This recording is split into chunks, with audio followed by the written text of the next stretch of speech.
Friends, welcome to my channel. Uttara Karnataka recipe ನೋಡಕತ್ತಂತ ಎಲ್ಲ ನನ್ನ ಅಕ್ಕ ತಂಗಿಯರಿಗೂ ನಿಮ್ಮ ಮನೆ ಮಗಳಾದ ಲಕ್ಷ್ಮಿ ಆರ್ ಮಾಡುವ ನಮಸ್ಕಾರಗಳು. ಫ್ರೆಂಡ್ಸ್, ಇವತ್ತಿನ ರೆಸಿಪಿ ಏನು ತೊಗೊಂಡಿನಿ ಅಂದ್ರೆ ನಮ್ಮ ಉತ್ತರ ಕರ್ನಾಟಕ ಬೆಳಗ್ಗೆ ಟೈಮ್ ಮಾಡುವಂಥ ನಾಷ್ಟಕ್ಕೆ ಒಂದು ರೆಸಿಪಿ ಹೇಳ್ಕೊಡ್ತೀನಿ, ನೋಡ್ಕೊಂಬ. ರೆಸಿಪಿ ಏನಂದ್ರೆ ಸೌತಿಕಾಯಿ ಹಾಕಿ ನಾನು ತಾಲಿಪಟ್ಟು ಮಾಡ್ಲಾಕತ್ತೀನಿ, ನೋಡ್ಕೊಂಬರ್ರಿ. ಏನೇನು ರೆಸಿಪಿ ಏನೇನು ಇಂಗ್ರೀಡಿಯೆಂಟ್ಸ್ ತೊಗೊಂಡಿನಿ ಅಂದ್ರೆ ಒಂದು ದೊಡ್ಡದಾದ ಸೌತೆಕಾಯಿ ಹೆಚ್ಚಿಟ್ಕೊಂಡಿನಿ, ಕೊತ್ತಂಬರಿ ತೊಗೊಂಡಿನಿ, ಇಲ್ಲಿ ನೋಡ್ರಿ ಹಸಿ ಮೆಣಸಿಕಾಯಿ ಒಂದು 4-5 ಹಸಿ ಮೆಣಸಿಕಾಯಿ ಕಟ್ ಮಾಡಿ ಇಟ್ಕೊಂಡಿನಿ, ಅಜ್ವೈನು, ಸ್ವಲ್ಪ ಧನಿಯಾ ಪೌಡರ್, ಅರಸಿನ ಪೌಡರ್, ಕರ್ಬೇವು, 2 ಈರುಳ್ಳಿ ಹೆಚ್ಚಿಟ್ಕೊಂಡಿನಿ. ಈಗ ನೋಡ್ರಿ ಶುಂಠಿ ಬೆಳ್ಳುಳ್ಳಿ ಪೇಸ್ಟ್, ರುಚಿಗೆ ತಕ್ಕಷ್ಟು ಉಪ್ಪು. ಇದು ಯಾವುದೇ ಹಿಟ್ಟು ಅಂದ್ರೆ ನಾನು ಎಲ್ಲ ಒಟ್ಟು ಹಿಟ್ಟು ಒಮ್ಮೆ ಬಿಸಿ ಇಟ್ಕೊಂಡಿನಿ. ಇದ್ರೊಳಗೆ ಏನೇನು ಮಿಕ್ಸ್ ಮಾಡೀನಿ ಅಂದ್ರೆ ಕಡಲೆ ಹಿಟ್ಟು, ಅಕ್ಕಿ ಹಿಟ್ಟು, ಜೋಳದ ಹಿಟ್ಟು, ಗೋಧಿ ಹಿಟ್ಟು ಅಷ್ಟು ಹಾಕಿ ನಾನು ಬೀಸ್ಕೊಂಬಂದಿನಿ ರೀ. ಬಿಸಿದ ಹಿಟ್ಟಿದು, ಹಂಗಾಗಿ ನಾನು ಎಲ್ಲ ಮಿಕ್ಸ್ ಅದಿದು. ಇದು ಈ ಸದ್ನ ಹೆಂಗೆ ರೆಡಿ ಮಾಡ್ತೀನಿ ಅಂತ ನೋಡ್ರಿ. ಈ ಸದ್ ನೋಡ್ರಿ ಹಸಿ ಮೆಣಸಿಕಾಯಿ ಏನೈತಲ್ಲ ಇದೆಲ್ಲ ಮಿಕ್ಸಿ ಮಾಡ್ಕೋತೀನಿ. ನೀವು ಎಷ್ಟು ಖಾರ ತಿತ್ತೀರಿ ನೋಡ್ಬಿಟ್ಟು ಹಾಕೋರಿ. ಹಿಟ್ಟು ಎಷ್ಟು ತೊಗೊಂಡಿರ್ತೀರಿ. ಈಗ ಕರಿಬೇವು ಹಾಕ್ತಾ ಇದ್ದೀನಿ, ರುಚಿಗೆ ತಕ್ಕಷ್ಟು ಉಪ್ಪು ಹಾಕಿ ರುಬ್ಕೊಂಡು ಇದ್ರಾಗೆ ಅಜ್ವೈನು ಹಾಕೋಣ. ಅಜ್ವೈನ್ ಇಷ್ಟು ಅಜ್ವೈನ್ ಹಾಕಿ ರುಬ್ಕೊಂಡು ಬರೋಣ ಪೇಸ್ಟ್. ಈಗ ನೋಡ್ರಿ ಈ ರೀತಿ ರುಬ್ಕೊಂಬಂದಿನಿ. ಈಗ ನೋಡ್ರಿ ಇದಕ್ಕೆ ನಾನು ಸೌತೆಕಾಯಿ ಹಾಕ್ತಾ ಇದ್ದೀನಿ. ಈಗ ಏನೇನಂದ್ರೆ ಅರಸಿನ ಪೌಡ್ರ್, ಧನಿಯಾ ಪೌಡ್ರ್, ಹಾಗೆ ಸ್ವಲ್ಪ ಶುಂಠಿ ಬೆಳ್ಳುಳ್ಳಿ ಪೇಸ್ಟ್, ಇಷ್ಟು ಶುಂಠಿ ಪೇಸ್ಟ್, ಆಮೇಲೆ ಇದು ರುಬ್ಬಿರುವಂಥ ಪೇಸ್ಟ್ ಹಾಕೋಣ. ಈಗ ಮೊದಲು ಕಲಿಸ್ಕೋಣ.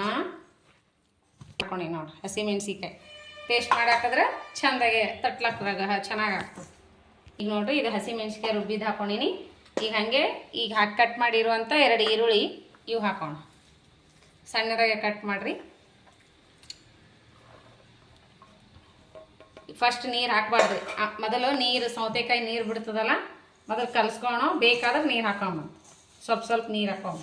ನೀವು ನಾನು ಖಾರ ಇಷ್ಟು ಹಾಕಿನಿ ಅಂತ ನೀವು ಹಾಕಬೇಡ್ರಿ. ನೀವು ಹಿಟ್ಟು ಎಷ್ಟು ತೊಗೊಂಡಿರ್ತೀರಿ ನೋಡಿಬಿಟ್ಟು ನೀವು ಖಾರ ಎಷ್ಟು ತಿಂತೀರಿ ನೋಡಿ ಹಾಕೋರಿ.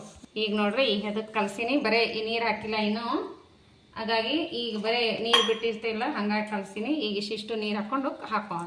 ಒಮ್ಮಿಗೆ ಹಾಕೋಬೇಡ್ರಿ, ಇಷ್ಟು ನೀರು ಹಾಕೊಂಡು ಕಲಿಸ್ಕೊಂಡು ನೋಡ್ರಿ ಈ ರೀತಿ ಕಲಿಸ್ಕೊಂಡಿನಿ. ಈಗ ಟೇಸ್ಟ್ ನೋಡ್ರಿ ಉಪ್ಪು ಆಗಲಿಲ್ಲ ಅಂದ್ರೆ ಈಗ ಉಪ್ಪು ಹಾಕೋತ. ನಂದು ಉಪ್ಪು ಕಮ್ಮಿ ಆಗ್ಯದ, ಸ್ವಲ್ಪ ಉಪ್ಪು ಹಾಕ್ತಾ ಇದ್ದೀನಿ. ಈಗ ಹಂಗೆ ಕೊತ್ತಂಬರಿನ ಹಾಕಿಬಿಡ್ತೀನಿ. 10 ನಿಮಿಷ ಬಿಟ್ಟಿದೆ. ಈಗ ತಟ್ಟೋಣ ಬರ್ರಿ. ಸ್ವಲ್ಪ ಹೊತ್ತು ಬಿಡ್ರಿ ಅಂದ್ರೆ ನೆನ್ಕೋತದೆ ಹಿಟ್ಟು. ಈ ರೀತಿ ಆಗ್ಯದ. ಈಗ ಬರ್ರಿ ಯಾವ ರೀತಿ ಮಾಡೋದಂತ ನೋಡೋಣ. ಎಣ್ಣೆ ಪಾಕೆಟ್ ತೊಗೊಂಡಿನಿ, ಪಾಕೆಟ್ ಮೇಲೆ ತಿಳ್ಕೊತೀನಿ.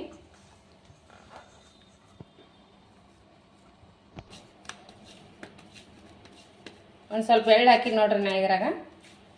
ಅದು ಐಡಿಯಾದ ಕ್ಯಾಚರ್ ಆಗಿಲ್ಲ. ಈ ರೀತಿ ತಟ್ಕೋರಿ,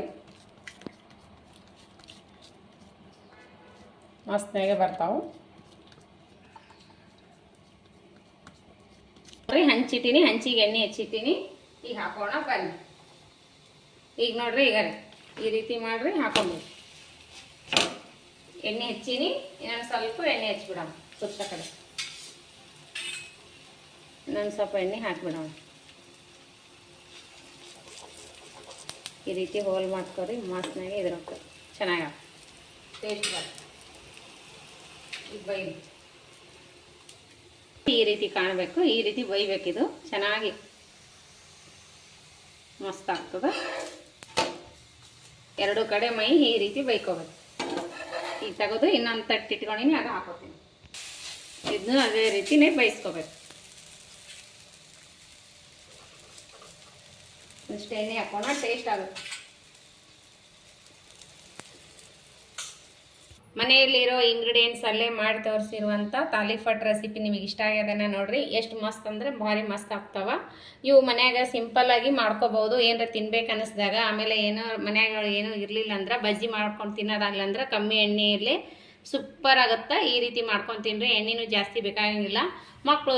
ಮಕ್ಕಳ ಸ್ಕೂಲಿಗೂ ಹಾಕಿ ಕೊಡ್ಬೋದು ಡಬ್ಬಿಗೆ, ಮಸ್ತ್ ಆಗ್ತಾವ. ಯಾವ ರೀತಿ ಬಂದವ ಅಂದ್ರೆ ಟೇಸ್ಟ್ ಮಾಡಿ ನೋಡೋಣ ಬನ್ನಿ. ನೋಡ್ರಿ ಮೆತ್ತಗಾಗಿರ್ತಾವ. ಮತ್ತು ಚೆನ್ನಾಗಿ ಕಣ್ಣು ಬೀಳಂಗೆ ಬೈಸ್ಕೊಂಡ್ರೆ ಮಸ್ತ್ ಆಗ್ತಾವೆ. ಸೂಪರ್ ಆಗ್ಯಾವ ನೋಡ್ರಿ, ಕುರುಮ್ ಅಂತಾವ. ಹಿಟ್ಟೆಲ್ಲ ಹಾಕಿ ಬಿಸಿರ್ತೀವಲ್ಲ ಮಸ್ತ್ ಆಗಿರ್ತದೆ. ನೀವು ಮಾಡ್ಕೊಂಡು ತಿನ್ನಿರಿ. ನಿಮಗೆ ಏನಾರ ಇಷ್ಟ ಆಗಿತ್ತು ಅಂದ್ರೆ ದಯವಿಟ್ಟು ಲೈಕ್ ಮಾಡಿರಿ. ಇನ್ನೂ ಯಾರೆಲ್ಲ ಸಬ್ಸ್ಕ್ರೈಬ್ ಆಗಿಲ್ಲ ಸಬ್ಸ್ಕ್ರೈಬ್ ಆಗಿರಿ.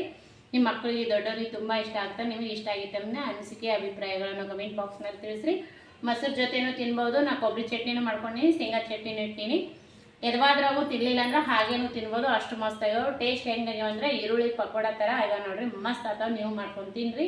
ನಿಮಗೆ ಇಷ್ಟ ಆಗಿತ್ತು ಅಂದ್ರೆ ದಯವಿಟ್ಟು ನಿಮ್ಮ ಅನಿಸಿಕೆ ಅಭಿಪ್ರಾಯಗಳನ್ನು ಕಮೆಂಟ್ ಬಾಕ್ಸ್ನಲ್ಲಿ ತಿಳಿಸ್ರಿ. ಯಾರೆಲ್ಲ ನನ್ನ ರೆಸಿಪಿ ಬಿಟ್ವೀನ್ ಟೈಮ್ ತೊಗೊಂಡು ನೋಡಾತ್ತೀರಿ ಅವರಿಗೆಲ್ಲ ತುಂಬ ಹೃದಯದ ಧನ್ಯವಾದಗಳು. ಮೊದಲು ಯಾವ ರೀತಿ ಸಪೋರ್ಟ್ ಮಾಡ್ತೀರಿ ಅದೇ ರೀತಿ ಸಪೋರ್ಟ್ ಮಾಡಿರಿ. ಮತ್ತೆ ಮುಂದಿನ ರೆಸಿಪಿಯಲ್ಲಿ ಸಿಗೋಣ ಫ್ರೆಂಡ್ಸ್. ನಮಸ್ಕಾರ, ಬಾಯ್.